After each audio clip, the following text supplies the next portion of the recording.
حکایات رومی میں سے ایک روایت ہے کہ کسی دنیا دار نے حضرت لقمان سے پوچھا، آپ فلاں خاندان کے غلام رہے ہیں تو پھر یہ مرتبہ، یہ عزت اور یہ ناموری وہ کون سے عوامل تھے جن کی وجہ سے آپ کو یہ بلند مرتبہ ملا؟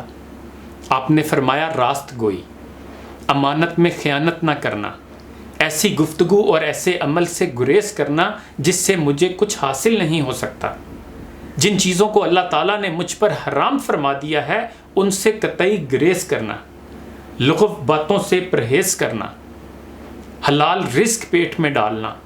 جو ان سادہ باتوں پر مجھ سے زیادہ عمل کرے گا وہ مجھ سے زیادہ عزت پائے گا، اور جو آدمی میرے جتنا عمل کرے گا وہ مجھ جیسا ہوگا۔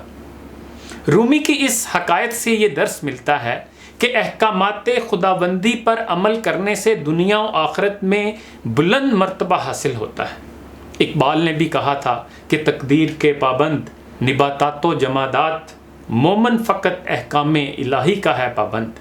خدا ہمیں ہر حال میں احکامات خداوندی پر عمل پیرا ہونے کی توفیق عطا فرمائے۔ اپنا خیال رکھیے گا۔ اللہ حافظ۔